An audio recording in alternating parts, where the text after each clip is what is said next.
Welcome to the competitive world of Rainbow Six Siege.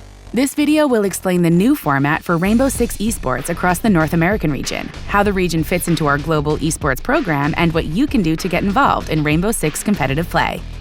First off, let's set the scene.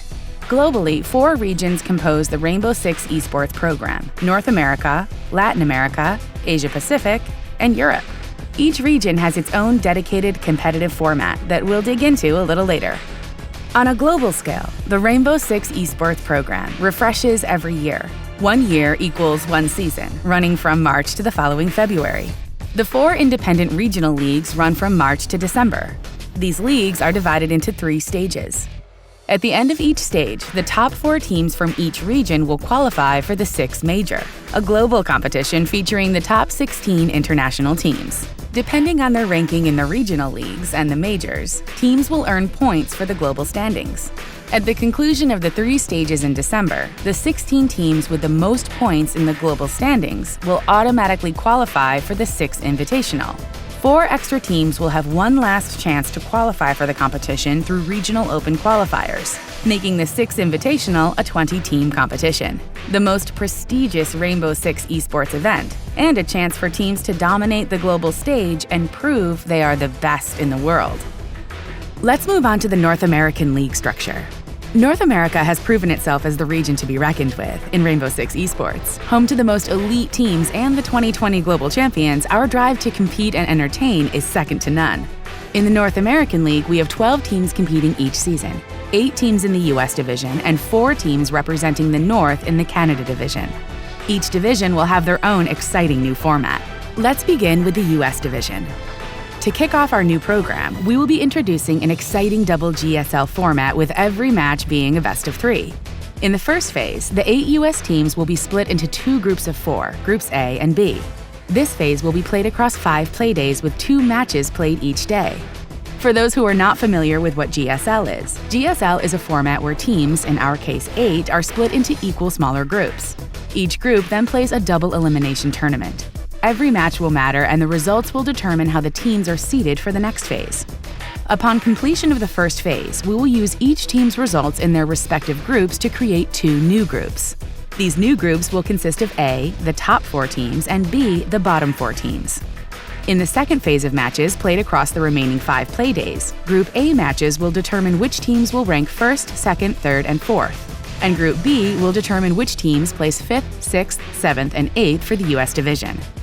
Now, let's look at the Canada division. In Canada, the 4 teams will be placed in a single group, playing 1 match play days over 5 weeks per stage. The Canada division will be played in a best of 3 GSL-style format. Final ranks will be determined by the team's match results. The 1st, 2nd, and 3rd placed US division teams are automatically qualified for the major at the end of each stage. The North American Regional Qualifier is a team's last chance at making it to the majors, where teams will have to prove themselves or leave defeated. The US division teams placing in 4th, 5th, and 6th place, as well as the 1st place Canada division team, will attend the NA Qualifier to battle for the 4th and final NA spot at the major. These 4 teams will compete in a best of 3 GSL-style format. All regions qualify for global standings points, leading to the Six Invitational. Here's what that means for North America. The 4 North American teams that attend a major will receive points based on their performance. The teams earn points at the Six Major depending on where they place in that event. The 3 remaining teams from the NA qualifier receive points, but less than those teams who attended the major. The other NA teams who attended a major qualifier but did not make it to the Six Major also receive points for being the top teams in their region. The 7th placed US team is also attributed points, but fewer still than the teams that made it to the NA qualifier. Each stage will follow this model. The North American League will end with a multi-day finals event in December to name our NA champions. Our promotion relegation matches will also take place during these finals to see if the bottom-placing NA League teams can defend against the challengers looking to take their spot and join the ranks of the NA Elite. We kick off our finals with our first relegation match. The 4th placing team in the Canada division at the end of the season will play against the 1st placing team from our Canada Challenger League to decide who will go or stay in the Canada division. Next up, the 8th placing team in the US division will face off against the 1st placing team from our US Challenger League to decide who will go or stay in the US division. The North American Finals will have our top 4 U.S. teams battle it out to name our U.S. Division Champion, and our top 2 Canadian teams battle it out to name our Canada Division Champion. Alongside other grassroots programs to hone your skills and develop teams, the U.S. and Canada Challenger Leagues are the entry point and path to pro, where teams compete throughout the year to earn the top spot and play for promotion into the North American League at the North American Finals. The Rainbow Six North American League is an open ecosystem, allowing anyone to compete and earn their place in Rainbow Six esports.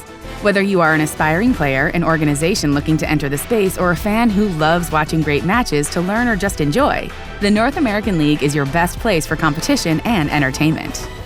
Are you with us?